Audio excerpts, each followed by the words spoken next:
Ô, professora, Pois não. aquelas empresas que não seguem o piso salarial, vamos supor, os metalúrgicos. Às vezes você olha no sindicato de Apucarana, o Uhum, salário inicial é 1.700 uhum, e a empresa paga para o funcionário R$ 1.100, que é o salário mínimo, né? sim. Esse Aí, funcionário ele tem. aí são devidas essas diferenças. Pode entrar com ação, tá? Do dia que sair da empresa, tem 2 anos para entrar com ação. Ah, sim. Ou pode entrar com ação trabalhando, né? Que a maioria das pessoas não vai entrar com ação trabalhando porque motivos óbvios, né? Acaba sendo mandado embora e tal. Mas depois que sair da empresa, tem esse período aí de 2 anos, que é a prescrição trabalhista, podendo reclamar os últimos 5. Então, tem que procurar logo um advogado, porque senão vai sobrar para ele só 3 anos. Que é do dia que ajuizar a ação, conta 5 para trás, Ah, sim. certo? Então, assim, cada dia que o trabalhador sai e não procura o advogado logo, vai correndo a prescrição. Se ele esperar 2 anos, ele vai perder 2 para trás. Tá? Então, assim, muito importante isso. Infelizmente, né, queridos, como eu estava falando para vocês, no Brasil, o nosso salário mínimo é muito baixo, entende? E ele está lá no artigo 7º, que contemplaria o lazer, a saúde, vestuário, quando na verdade vocês sabem que não dá para, mal dá para o mercado, para, né, as pessoas assim, hoje as coisas são caríssimas, a gente está com uma certa inflação agora, porque a gente, tudo isso acontece, vocês têm que entender o porquê, né? O Brasil, na verdade, ele exporta muita coisa. Nós somos o maior exportador de soja do mundo. Os produtores de soja aí estão dando risada. A saca da soja acho que é R$ 150. Então, nós somos grande exportador de grãos e de carne. E aí, o que que acontece? Para o nosso consumo interno, sobra pouco, entende? Tipo assim, vai chegar para o nosso consumo ali, para o supermercado, num preço nas alturas. Então, esse é o problema nosso, né? As coisas são caríssimas, nós temos o problema tributário, que essa reforma tributária ela não veio, né? Era para vir com esse governo, não veio. Então, a gente tem imposto sobre imposto. Se você for ver, você paga imposto no mercado, depois você paga imposto no combustível, mais imposto. Então, a gente tem uma bitributação de impostos. Nos Estados Unidos, para vocês terem uma ideia como é que funciona, o que você for comprar, está escrito lá, 6% EUA, imposto EUA. Tá? É isso, pronto. Aqui no Brasil, não. Tem o ICMS, depois tem imposto sobre serviço, tem outro imposto. Então, nós somos um dos países que mais tributa no mundo. Nossa carga tributária é altíssima. Uma média de 35% do que a gente ganha vai em tributos. Né? Então, assim, toda essa questão. Um dos países mais corruptos do mundo, só perdendo para a África, para esses países bem pobres. O país que mais tributa, acho que é o quinto país que mais tributa, ou o terceiro, que mais tributa do mundo. Sim. Só que o problema nosso não é só a tributação. A gente tem essa tributação em efeito cascata e repercutida em serviços públicos péssimos. Vocês estão acompanhando o que está acontecendo com os hospitais. Claro que isso foi mundialmente, né? Mas, assim, os serviços públicos nossos são muito ruins. A gente não tem, por exemplo, se você vai lá marcar uma cirurgia no SUS, marca para a semana que vem, igual na Suíça, Suécia, país de primeiro mundo. Minha irmã na França, ela quer uma consulta com o especialista gineco, já marca para terça, um exemplo. Aqui não. Então, assim, as pessoas morrem, né, com câncer, porque não conseguiu fazer o tratamento, agora tem lei obrigando o SUS a tratar em no máximo 60 dias. E a gente tem essa maravilha que é o SUS, que a gente tem que erguer a mão para o céu, que muitos idosos nossos pegam remédio. O SUS nosso é uma maravilha que não pode acabar, porque assim, é o pouco que a gente tem. Mas continuando aqui, né, fechando parênteses, a gente vai falar um pouquinho desse contrato que foi criado pela reforma trabalhista, tá? Então, qual foi a ideia do reformista? A nossa lei nova veio no final de 2017, Lei 13.467. Né? Todas as CLTs que vocês olharem, vocês têm que pegar depois de 17. Material atualizado, porque senão vocês vão estar desatualizados. E ela trouxe essa figura do intermitente. Qual que é a ideia desse contrato? É aquele cara que ele não se fixa a um único patrão. Tá? Então, a ideia foi até boa, foi pegar essas pessoas que trabalham por diária, sabe? Tipo os garçons, trabalham um dia no bar, outro dia no outro, e fazê-los ficarem formais, levar isso para a carteira de trabalho. Porém, o que acontece com esse trabalhador? Esse contrato, ele é chamado, ele foi criado na Inglaterra, tá? Na Inglaterra funciona muito bem, é chamado contrato zero hora. Porque o que acontece? Quando o sujeito vai ver, no final do mês, ele não vai receber pelas 44, um salário mínimo, pelo menos, né, o mínimo legal. Pode ser que ele receba 300, pode ser que ele receba 200, porque só vão ser computadas a ele as horas que ele trabalhou ali no mês, certo? Então, foi uma forma que o nosso legislador viu para trazer para a formalidade muitos autônomos que trabalham dessa forma. Então, é um contrato, a meu ver, tá? 3 anos já, nós estamos indo para o 4º ano de reforma trabalhista. 18, 19, 20, 21. Dia 10/11 vai fazer 4 anos que a gente mudou a CLT. Pouquíssimos empresários foram atrás de regularizar, sabe, esses trabalhadores. Porque o que acontece? É o que eu falo para vocês, os impostos continuam os mesmos. Então, assim, eu vou pagar para ele certinho, só as horas que ele fizer. Porém, no INSS tem que pagar lá o seguro acidente, tem que continuar pagando para o Sistema S, tem que pagar o FGTS, entende? Então, os impostos continuam os mesmos. Mas ele é um contrato, então, por escrito, que vai ter o valor da hora. Imagine vocês, queridos, o valor da hora no Brasil. Vocês já fizeram essa conta? 1.100 dividido por 220. Tá? 220 é 44 semanais, no final do mês dá 220. Tá? Então, dividido por 220. Olha quanto vale a hora brasileira. R$ 5. Alguém fez essa conta? 1.100 dividido por 220 dá R$ 5.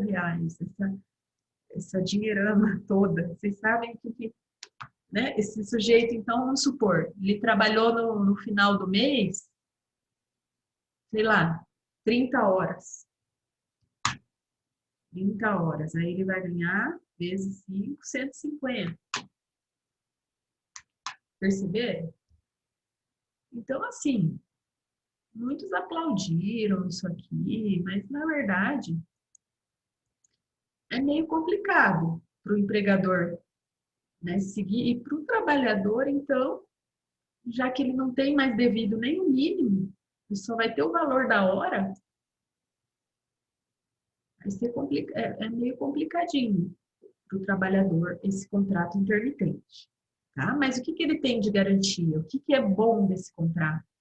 É que se ele sofrer um acidente, ele vai para o INSS. O INSS, o salário-doença, auxílio-doença, é pelo menos de um salário mínimo. Não tem abaixo, tá?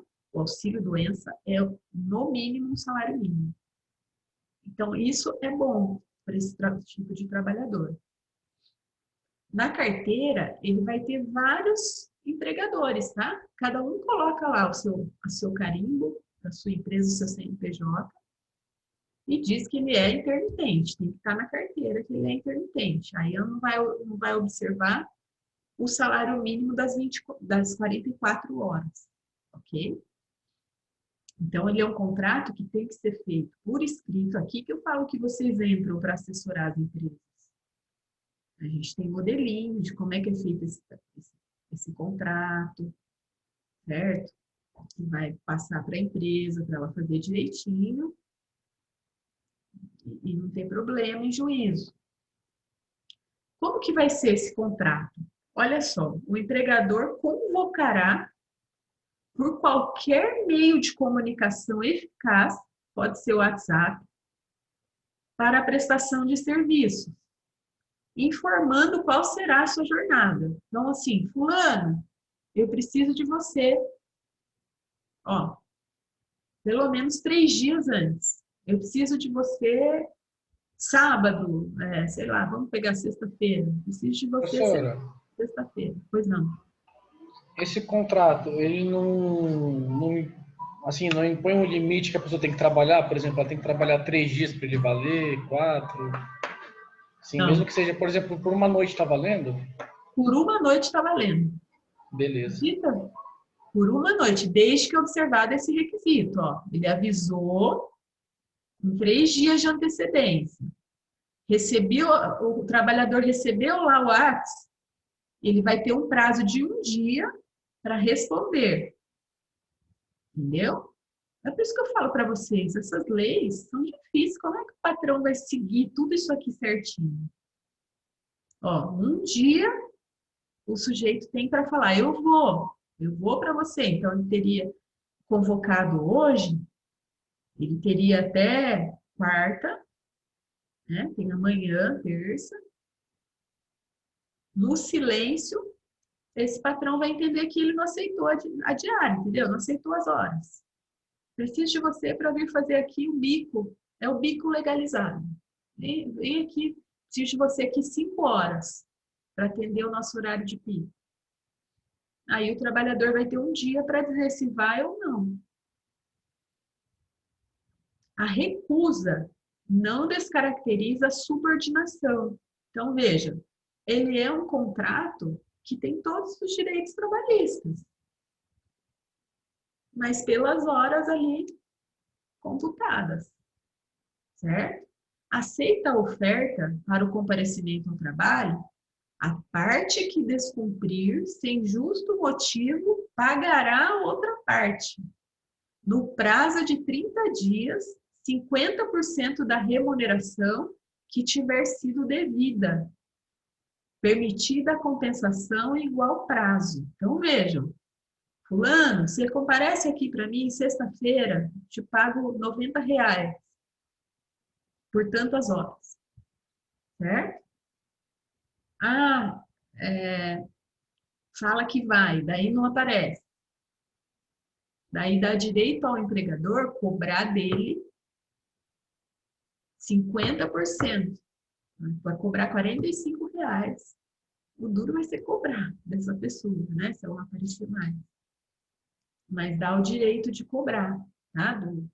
Do que descumpriu. Se a empresa também descumprir e falar que não tem mais aquele dia lá para ele, vai ter que pagar pelo menos R$ 45. O período de inatividade não será considerado tempo à disposição do empregador. Então, vejam, muda a nossa ideia de tempo à disposição, tá? Segundo o artigo 7º, 44 horas eu estou à disposição do meu patrão. Aqui não. O tempo que ele tiver em outros lugares, ou em casa, ou ele só foi chamado uma vez no mês, não é tempo à disposição do empregador. O empregador não deve nada para ele. Aí eu pergunto a vocês, no que isso beneficia tanto o empregado, entende? Né? Pensa bem, a pessoa já 1.100 já não dá para nada. Imagine recebendo, né? Isso aí fizeram para dar uma segurança para o trabalhador, professor, por ele ser o polo mais fraco da relação, no Na caso? verdade, é isso, tá? É bem essa a ideia, para retirá-lo da desproteção. Vocês sabem que o INSS é uma proteção ao trabalhador, né? Quantos motoboys não se acidentam de moto e trabalham autônomo e aí precisa de um pino na perna e tal, fica 8 meses e tal, parado, sem receber nada. Então, isso é um problema seríssimo, esse pessoal que está na informalidade, tá, gente? Se a gente for ver milhares de pessoas que trabalham sem uma rede de proteção do INSS, quando sofre uma doença, agora tem sido muito comum, né? Ansiedade, depressão, nessa pandemia. Então, o sujeito não consegue receber nada do governo. Ele fica. Então, esse aqui foi uma forma de tirar esse pessoal da informalidade e trazer para um contrato. Tá bom? Ao final de cada período da prestação de serviços, o empregado receberá o pagamento imediato das seguintes parcelas. Então, o que ele vai receber, esse trabalhador? A remuneração, o que foi ajustado, né? As férias proporcionais, olha que interessante, tá? Então, vamos supor, o contrato foi feito com intermitente para durar, sei lá, 3 meses. Vou precisar de você vindo dessa forma quando eu precisar. Então, cada período, quando eu falo aqui de período, é cada dia mesmo que ele terminar, ele já tem direito a essas parcelas. O 13º, o repouso, né? Porque vocês sabem que quem trabalha por horas, como nós professores, né? A gente trabalha por hora aula, então tem que ter uma diferencinha que se chama RSR, que é o repouso semanal remunerado, são os domingos, né? Domingos e dias feriados, um descanso de 24 horas, porque ele também é parcela salarial. E adicionais legais, então dá uma certa,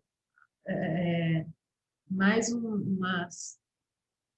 uns penduricalhos aqui, eu chamo isso de penduricalhos, né, para esse trabalhador, tá? Dá uma certa ajuda aqui. O recibo de pagamento deverá conter a discriminação de todos os valores pagos desse parágrafo 6º, que são esses valores aqui. O empregador efetuará o recolhimento da contribuição previdenciária, olha, isso que é importante desse contrato, os depósitos do fundo de garantia, com base na lei, e nos valores pagos no período mensal, e fornecerá ao empregado um comprovante das suas obrigações. Então, assim, a lei tem um intuito muito bom, né? Só que ela é detalhista para cumprir. Vocês conhecem os nossos empresários. Seguir tudo isso direitinho. Pensa num restaurante. Né? Trabalhava lá com o cara, ó, vem todo sábado para mim e tal. O garçom, né? O típico garçom. Ele trabalha no barzinho, tira lá, sei lá, 90 por noite, 100 por noite. Aí o sujeito, né, para registrar, vai ter todo esse trabalho de fazer um contrato escrito, procurar um advogado, depositar as verbas previdenciárias, trabalhistas. É complicado. Aqui em Londrina, queridos, a gente tem muitos bares e restaurantes aqui, pouquíssimos aderiram a essa lei. Pouquíssimos. Eu conheço os lugares que eu frequento, né? Eu sempre pergunto, sabe, para o garçom, se é registrado e tal. A grande maioria não é, nem pelo intermitente, sabe? Eles me falam, não, ganho à noite aqui que eu venho, o dia que eu não venho, tô ralado. Então. A cada 12 meses terá direito às férias, né? Pelo período que ele não poder, período que ele não pode ser convocado. Aí certinho, nesse um mês, né? Depois de 12 meses, ele não pode ser convocado. É isso, alguma dúvida, queridos? Então, esse é o chamado intermitente. Nós já tivemos alunos, tá? Que gostaram de escrever, sabe? Sobre ele. Fizeram TCs muito legais, assim, sobre esse contrato de trabalho, abordando se ele atendeu uma finalidade social mesmo ou não, sabe? Porque, em termos de direitos, assim, parcela salarial, ele não ajuda tanto, mas é a cobertura mesmo previdenciária aqui que tem importância, sabe? Vamos mais um pouquinho, daí eu faço a chamada, tá? Então, vejam bem, outra novidade da reforma trabalhista, que os senhores são os, como se diz, estão assistindo agora, né? Por serem as primeiras turmas aí de pós-reforma, então, 2 turmas eu acho que já vi essa matéria. É o teletrabalho, tá? O teletrabalhador ou trabalhador em home office. Alguns fazem chamam da mesma coisa, outros dizem que o teletrabalho abrange o home office. O home office seria uma espécie de teletrabalhador, né? E o que acontece? Nessa pandemia, a gente tem muito teletrabalho, muito mesmo, tanto no serviço público quanto no privado. Eu tive um TC brilhante da esposa do Dr. Pavolac, a Lilian, tirou 10, com louvor, assim. Ela escreveu sobre o trabalho remoto e os seus aspectos jurídicos controvertidos. Porque o que acontece com esse teletrabalhador? Tá?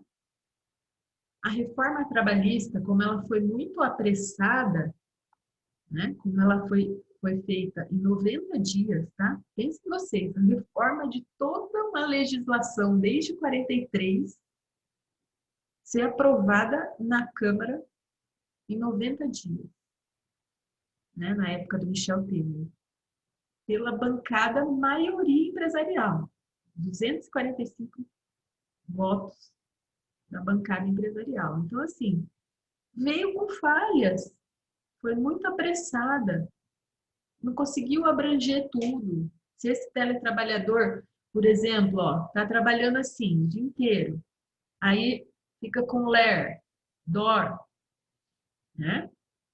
Muito comum. Ou fica com problema auditivo.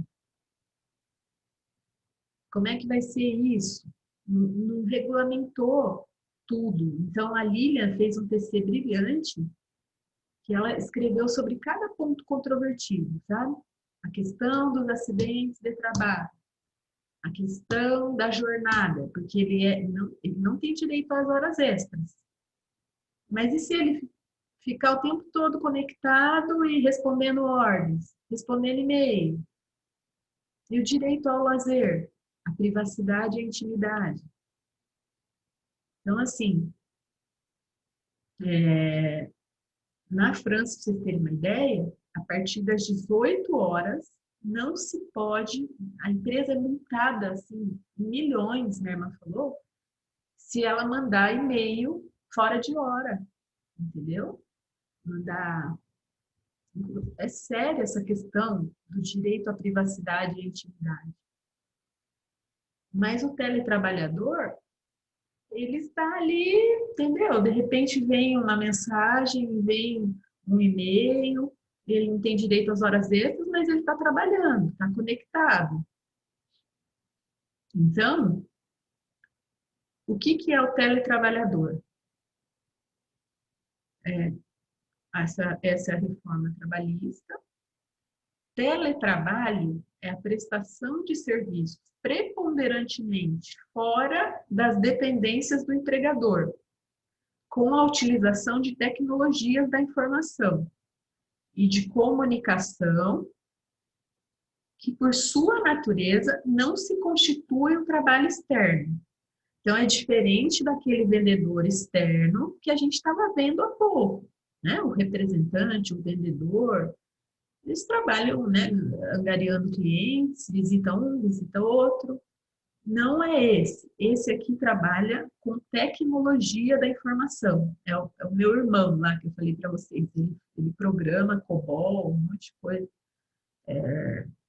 para o Santander, para Bradesco. É o típico teletrabalhador. Hoje essa modalidade cresceu demais. O meu irmão, para vocês terem uma ideia, ele faz 3 anos que ele está aqui em Londrina nessa modalidade, e a empresa é de São Paulo. Ele tinha o AP dele em São Paulo. O que ele fez com os móveis? Ele vendeu todos os móveis. Vendeu não, deixou na casa de uma amiga para ver o que virava aqui, né? Se essa modalidade ia pegar. E agora a empresa falou para ele, olha, João Paulo, provavelmente você não volta para São Paulo. Você está trabalhando bem assim, ele tem assessoria da equipe, cursos, um monte de coisa, tudo via tecnologia. Então, é um trabalhador que veio para ficar, tá? Ao contrário do intermitente, esse aqui deveria ter sido melhor regulamentado. O comparecimento nas dependências do empregador para a realização de atividades específicas que exijam a presença não vai descaracterizar o teletrabalho. Então, se precisa ir lá, de repente resolver alguma coisa, numa reunião, não vai descaracterizar. Deverá constar expressamente, ou seja, também é um contrato escrito. Então, aqui as empresas também pedem auxílio para fazer esse contrato de trabalho do teletrabalhador, para fazer o contrato de comodato dos equipamentos tecnológicos. Às vezes a empresa fornece não só o computador, mas celular, uma série de coisas. Poderá ser realizada alteração entre a modalidade, o regime presencial e de teletrabalho, desde que haja um acordo entre as partes, registrado em aditivo contratual. Aqui, mais uma vez, vai ter que fazer um aditivo, caso, por exemplo, meu irmão volte a trabalhar em São Paulo na modalidade presencial. Pode haver? Pode. Aí vai ser feito um aditivo. Poderá ser realizada a alteração do regime para o presencial por determinação do empregador, garantido um prazo de transição mínimo de 15 dias, com correspondente aditivo. Então, pode ser alterado ou por acordo entre as partes, ou por um aditivo onde haja uma determinação do patrão. Tá? Também pode. Mas daí, nesse caso, tem que garantir um prazo para adaptação aí de 15 dias.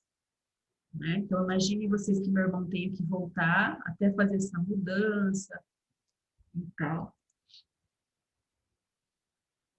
Vejam aqui o que ficou mal elaborado, gente, o que é uma reforma trabalhista apressada. Olha só, as disposições relativas à responsabilidade pela aquisição, manutenção ou fornecimento dos equipamentos tecnológicos e da infraestrutura necessária e adequada à prestação de trabalho remoto, bem como o reembolso de despesas arcadas pelo empregado serão previstas em contrato escrito. Veja, serão previstas em contrato escrito. Mas a maior parte das empresas, o que está fazendo aqui, tá? Fornece o computador, e tal. A internet, tipo assim, o cara acaba arcando o empregado. Outra coisa, às vezes a empresa nem fornece o computador. Às vezes o computador é do próprio empregado. Tipo assim, você quer isso, ou você não continua trabalhando na pandemia, já te demito de uma vez.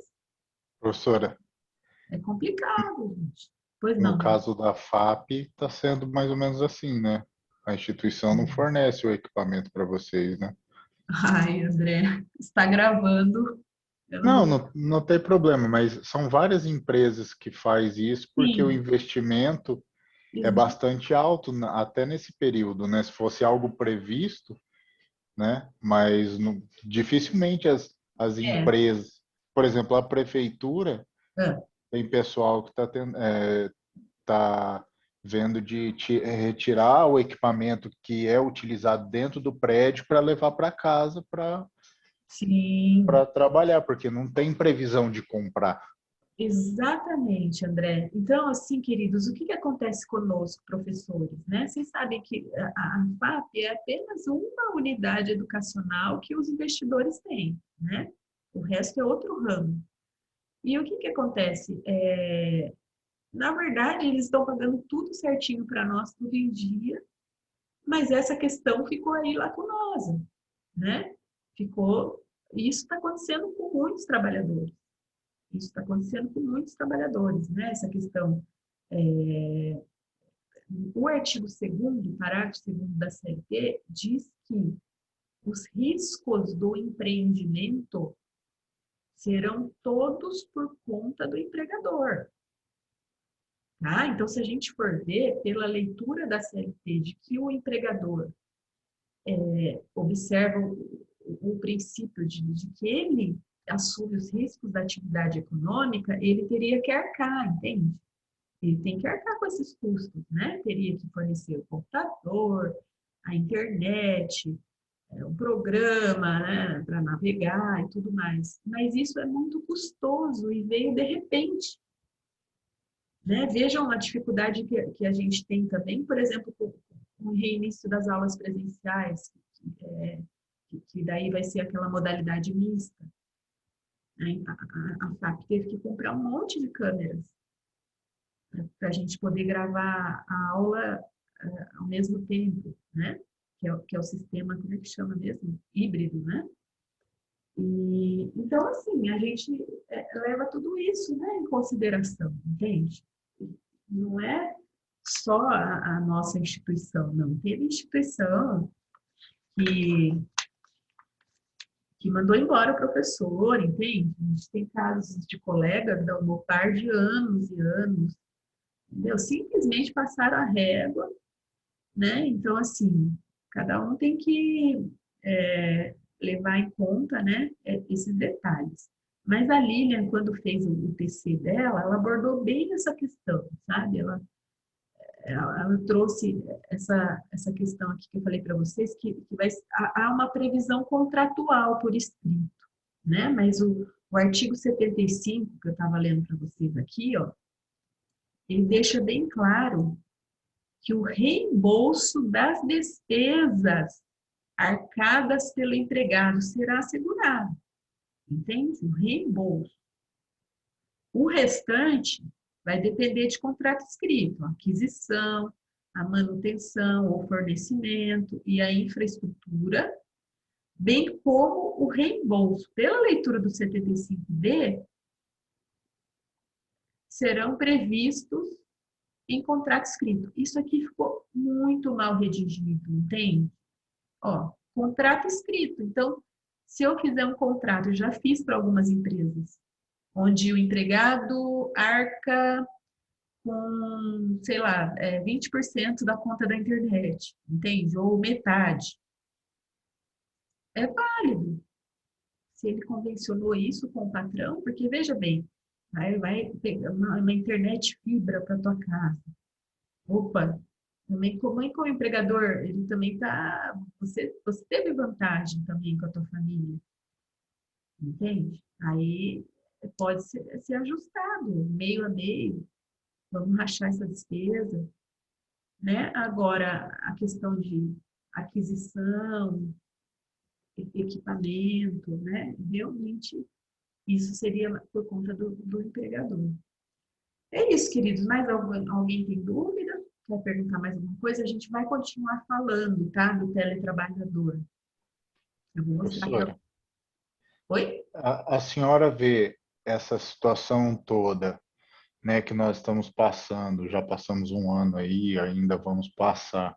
Hum. A senhora verifica essa situação no futuro como algo que vai fomentar a área trabalhista na advocacia? Porque isso vai ter reflexo daqui 2, 3 anos, né? Claro. Por André, exemplo, o já está empregado não começando. vai movimentar muita coisa Sim, nesse momento, né? é, Não só pela pandemia, mas pela questão dele mesmo, né? De não exatamente. poder ficar sem o trabalho, enfim. Será que isso vai movimentar mais a área trabalhista posteriormente, né? Vai inverter o polo novamente? André, já está fomentando, tá? Porque as empresas, elas te questionam. Ai, como é que eu faço esse contrato para as despesas? Eu não vou arcar com tudo, não. Né? Doutora, me auxilia, como é que eu coloco? Então, a gente tem feito já os contratos, entende? E a empresa que não está respaldada por um advogado competente, ela está levando pau em juízo. Não fez o contrato escrito. Então, as despesas, os trabalhadores juntam lá a internet, o computador que ele teve que comprar, vai tudo para condenação do patrão, entendeu? Você fala esse trabalho escrito na hora que migrou para o teletrabalho, no caso. Isso, na hora que Ah, migrou para o entendi. teletrabalho. Para você ter uma ideia, André, no serviço público não existia, não tinha um regramento. Eles estão se socorrendo desse artigo 75 da CLT, tá? Então, assim, ninguém estava preparado para o trabalho em home office dessa forma, né? Porque, assim, tem várias nuances que a Lilian abordou. A doença ocupacional. Se o sujeito escorrega e cai dentro de casa, bate a cabeça, mas está trabalhando, entendeu? Se ele sofre um acidente, se ele é acometido por LER, né, que é o mais comum, essas doenças musculares, né, do tendão e tal. Sabe o que a lei determina? Depois eu vou explicar para vocês que o empregador orientará o trabalhador para que não venha a sofrer doenças ocupacionais. Orientará. Você acha que algum empregador está orientando alguém para não ficar lá estressado, com problema auditivo, problema de má postura? Você acha que como que o empregador vai fiscalizar se esse sujeito está fazendo a pausa, alongando os dedos e alongando o pescoço? Imagina, sabe? Então a gente já está tendo reflexo, já ações trabalhistas sobre isso. Queridos, eu estou com um minutinho. Hoje é dia 15, né? Então, eu vou voltar a falar desse assunto, que ele é muito importante mesmo. O TC, vou mostrar para vocês o TC da Lília na próxima aula. Ficou muito show, sabe? Ela se debruçou mesmo. Eu sempre falo para os meus orientandos, tá? Nem vou fazer chamada, fiquem tranquilos, vai cair. Fiquem com Deus, boa semana. Eu sempre falo para os meus orientandos, não se contentem com pouco, sabe? Se contentem em fazer um TC show, 10, isso vai fazer diferença para vocês lá na frente. Eu bato nessa tecla com os meus orientandos. Não fica contente com 6. 6 é muito pouco. Não pensa na escassez.